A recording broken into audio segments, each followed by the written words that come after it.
Halo, assalamualaikum warahmatullahi wabarakatuh. Kembali lagi dengan saya, Zaki Tegar Firmansyah.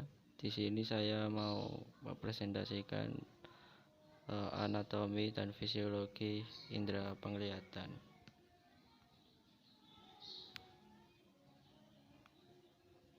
Pengertian indera penglihatan. Mata merupakan salah satu panca indera, yakni indera penglihatan yang berfungsi supaya manusia bisa melihat dengan baik dan sempurna.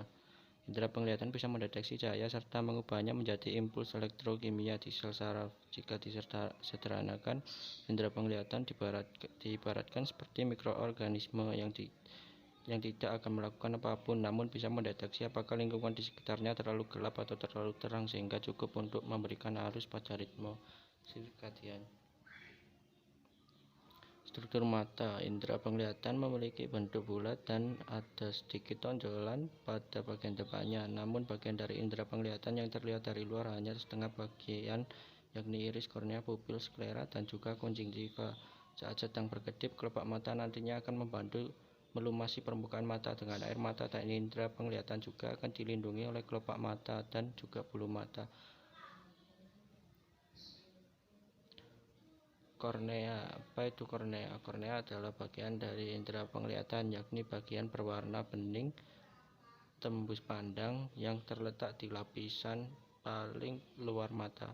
Kornea berguna sebagai tempat keluar masuknya cahaya pertama kali sebelum cahaya nantinya bisa masuk ke sel-sel penerima pada bagian dalam mata. Pupil adalah bagian mata berupa bagian lingkaran hitam yang ada di bola mata, yakni tempat keluar masuknya cahaya ke dalam mata. Pupil ini berguna untuk mengatur banyak sedikitnya cahaya yang akan masuk ke mata.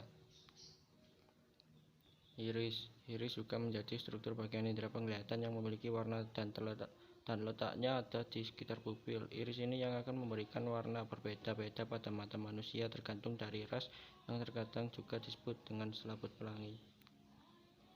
Retina atau biasa disebut juga sebagai selaput jala adalah lapisan yang tipis dan sangat pekat terhadap cahaya.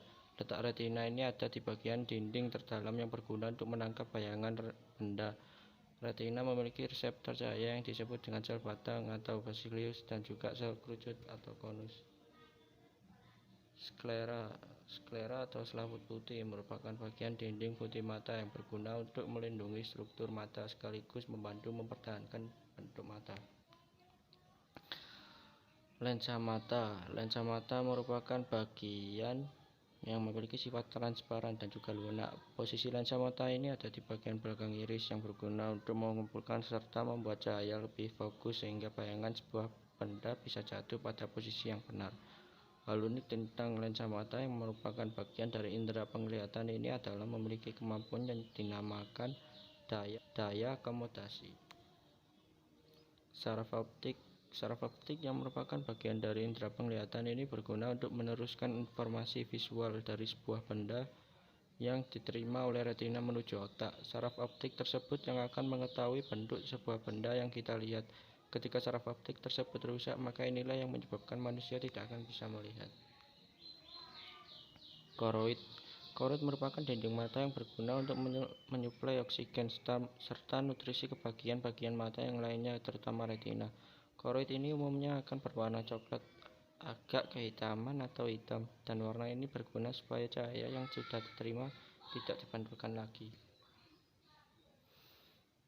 Bintik buta merupakan bagian dari indera penglihatan yang berguna untuk meneruskan berkas saraf menuju ke otak. Pada bagian indera penglihatan ini tidak terdapat sel-sel yang peka pada rangsangan cahaya, sehingga pada saat ada bayangan benda yang jatuh pada titik tersebut tidak akan bisa terlihat.